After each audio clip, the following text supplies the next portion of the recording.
নমস্কার বন্ধুরা, আজকে নিয়ে চলে এসেছি দাদা বৌদি স্টাইলের চিকেন বিরিয়ানি। তাহলে আসুন দেখে নেওয়া যাক। প্রথমে মাংসটাকে ভালো করে ধুয়ে নিতে হবে। ধুয়ে নেওয়ার পর ভালো করে একটা ম্যারিনেশন করতে হবে।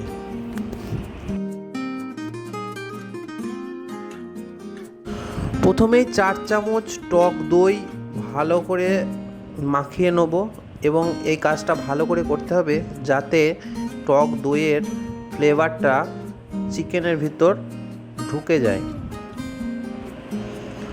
তারপরে এই টক দইয়ের সঙ্গে কাশ্মীরি লঙ্কা গুঁড়ো 2 চামচ দিয়ে দেবো ও তার সঙ্গে একটু তেল, সর্ষের তেল দিয়ে আমরা ম্যারিনেশনটাকে ভালো করে মেখে নেব।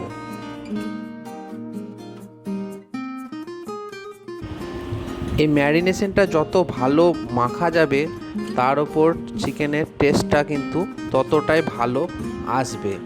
ভালো করে চারিদিকে এপাশ ওপাশ উল্টে চিকেনটাকে মেখে নিতে হবে।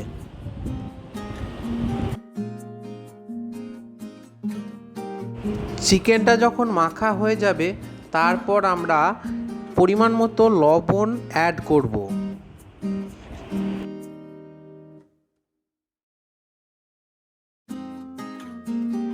তারপর 2 টেবিল চামচ আমল দুধের সঙ্গে কিছুটা গরম জল মিশিয়ে তার মধ্যে 2 ফোঁটা মিঠা আতর মিশিয়ে নেব।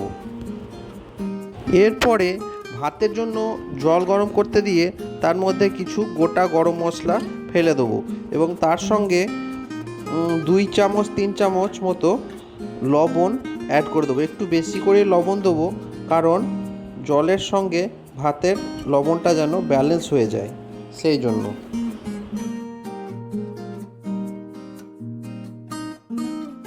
জলটা একটু ফুটে আসলেই তার মধ্যে কিছু সাদা তেল দিয়ে দেবো। বাসমতি চালটাকে আধ ঘন্টা মতো ভিজিয়ে রাখার পর আস্তে আস্তে ওটাকে জল ঝরিয়ে নিতে হবে। সাবধানে করতে হবে কাজটা যাতে চালগুলো ভেঙে না যায়, সেই দিকে খেয়াল রাখতে হবে। আস্তে আস্তে বারবার জল ঝরিয়ে নিলেই আমাদের চালটা ফোটার জন্য রেডি হয়ে যাবে। এইবার কিছু আলু কেটে তার মধ্যে কাশ্মীরি লঙ্কার গুঁড়ো, হলুদ এবং চিনি মাখিয়ে নেব। আর একদিকে বেরেস্তার জন্য পেঁয়াজ ভাজা শুরু করে দেবো। পেঁয়াজ কিছুটা লাল লাল হয়ে গেলে বেরেস্তার জন্য কিছুটা তুলে নিয়ে তার মধ্যে যে আলুগুলো ছিল সে আলুগুলো অ্যাড করে দেবো। পেঁয়াজের যে রস, ওই রসেই কিন্তু এই আলুগুলো সেদ্ধ হবে। এই জন্যই আমরা বলেছি দাদা বৌদি স্টাইলে। আমরা দাদা বৌদির দোকানে কিন্তু পেঁয়াজের রসের সঙ্গেই আলু সিদ্ধ করি বলেই অতটা খেতে আলুটাকে ভালো লাগে। আলুটা একটু ভাজা ভাজা হয়ে এলেই তার মধ্যে যে ম্যারিনেট করা চিকেনগুলোকে অ্যাড করব এবং আস্তে আস্তে নাড়তে থাকব।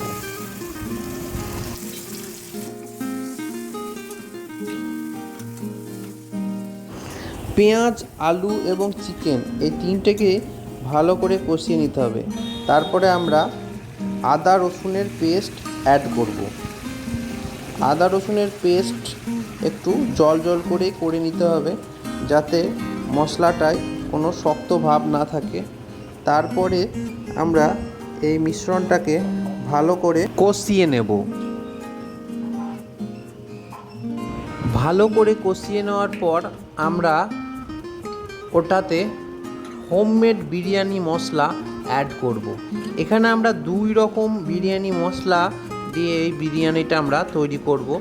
একটা হচ্ছে ঘরে তৈরি করা, আর একটা বাজার থেকে কিনে আনা। এই দুটো বিরিয়ানি মশলার সংমিশ্রণেই আমরা কিন্তু খুব ভালো একটা রেজাল্ট পাবো।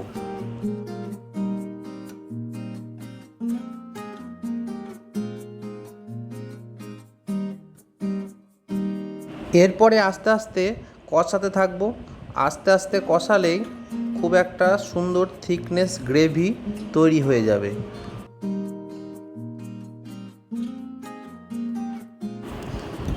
এবার স্টিমটাকে কমিয়ে আস্তে আস্তে কষিয়ে নিতে হবে। যতটাই কষাবেন তত ভালো বিরিয়ানি তৈরি হবে। তারপরে আমরা চালটাকে রেডি করে নেব। চালটাকে সেদ্ধ করতে দিয়ে আমরা দেখে নেব চালটা কতটা সেদ্ধ হয়েছে। 5 মিনিট সেদ্ধ করে নিলেই আমরা কিন্তু চালটার ভালো একটা রেজাল্ট পেয়ে যাব। তারপরে চালটাকে নামিয়ে রাখবো। কিছুক্ষণ চিকেনটাকে ঢাকনা রাখার পর একটা স্টক বেরিয়ে আসবে, তেলটা ভেসে আসবে। সেই তেলটাকে আমরা একটা পাত্রের মধ্যে কালেক্ট করে নেব। এই স্টকটাই আমাদের পরবর্তীতে বিরিয়ানিতে কাজে লাগবে। এই স্টকটা তুলে নেওয়ার পর আস্তে আস্তে আমরা গ্রেভিটাকে শুকিয়ে ফেলবো। আর দেখতে পাচ্ছেন যতটা গ্রেভি আমরা রেখেছি সেইটুকু পরিমাণ গ্রেভি রেখে আমরা ভালো করে কষিয়ে মাংসটাকে বানিয়ে ফেলব।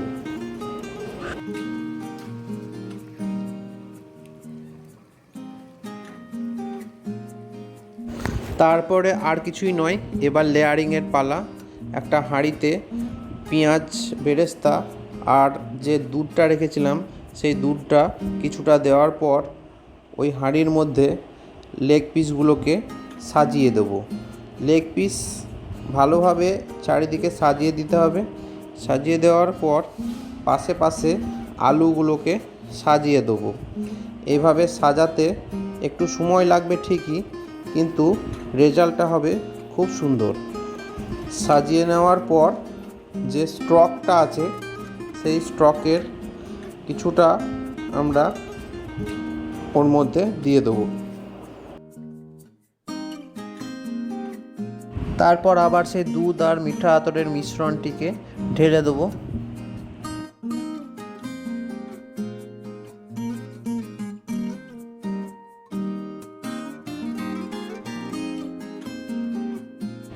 এইবার কিছুটা পরিমাণে টক দই দিয়ে ভালো করে মিশিয়ে নেব। টক দইটাকে চারিদিকে ভালো করে মিশিয়ে নিতে হবে। তারপরে যে দুধটা ছিল সেই দুধটা আবার একটু ঢেলে দেবো। তারপরে দিতে হবে ভাতের লেয়ার। ভাতটাকে দিয়ে ভালো করে চারিদিকে ছড়িয়ে দিতে হবে।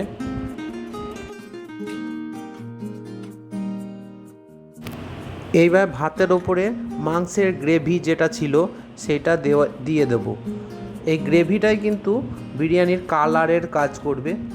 আমরা ফুড কালার ব্যবহার করব না, যেহেতু ফুড কালার স্বাস্থ্যের পক্ষে ক্ষতিকর, সেই জন্য আমরা ফুড কালার বাদ দিয়ে গ্রেভিটাকে দিয়ে দেবো। আর যে স্টকটা রেখেছিলাম, আমরা যে মাংসের তুলের স্টকটা রেখেছিলাম সেই স্টকটা দিয়ে দেবো। তারপরে আবার একটা ভাতের লেয়ার দিয়ে দেবো।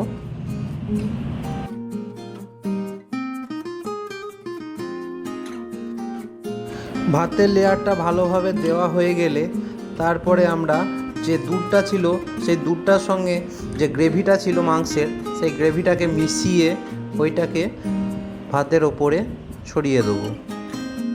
তারপরে যে অবশিষ্ট স্টকটা ছিল সেই স্টকটাকেও উপর দিয়ে ছড়িয়ে দেবো।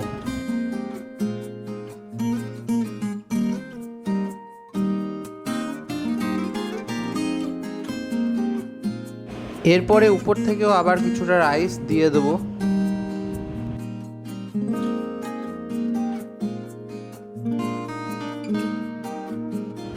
স্টকটা দেওয়ার পর আমরা যে পেঁয়াজ বেরেস্তাটা ছড়িয়ে রেখেছিলাম সেই পেঁয়াজ বেরেস্তাটা চারিদিকে ছড়িয়ে দেবো।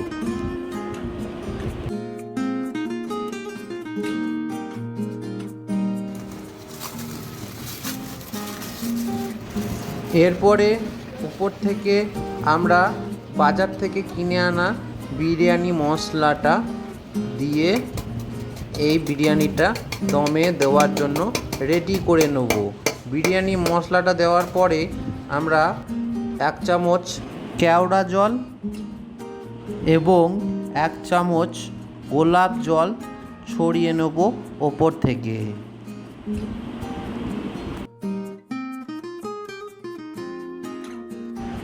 তারপরে বিরিয়ানিটাকে দমে বসিয়ে দেবো প্রায় 30 মিনিট মতো। দমটাকে আমি কাপড় দিয়ে ঢেকে দিয়েছি যাতে বাইরে বেরিয়ে না যেতে পারে। 30 মিনিট রাখার পর আমাদের বিরিয়ানিটা একদম পরিবেশনের জন্য রেডি হয়ে গেছে। এখন আমরা এই বিরিয়ানিটাকে আপনাদের সামনে সার্ভ করে দেখাবো।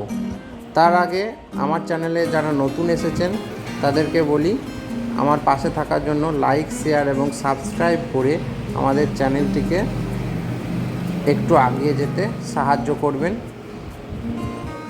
এইবার আমরা রেজাল্টটা দেখতে পাবো। খুব ঝুরঝুরে এবং সুস্বাদু বিরিয়ানি, এবং সবথেকে বড় কথা, কোনো ফুড কালার ব্যবহার না করেই এত সুন্দর রঙের বিরিয়ানি এবং খুবই টেস্টি ডিলিশিয়াস একটা বিরিয়ানি আমরা উপহার হিসেবে পেয়ে গেলাম। আপনারা এইভাবে রান্না করে দেখবেন, খুবই খেতে ভালো হয় আর দুর্দান্ত একটা রেসিপি।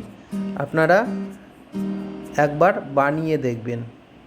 আর এই রকম নিত্য নতুন খাবারের রেসিপি জানার জন্য আমাদের পাশে থাকবেন। চ্যানেলটিকে লাইক, শেয়ার, সাবস্ক্রাইব করে পাশে থাকবেন। নমস্কার।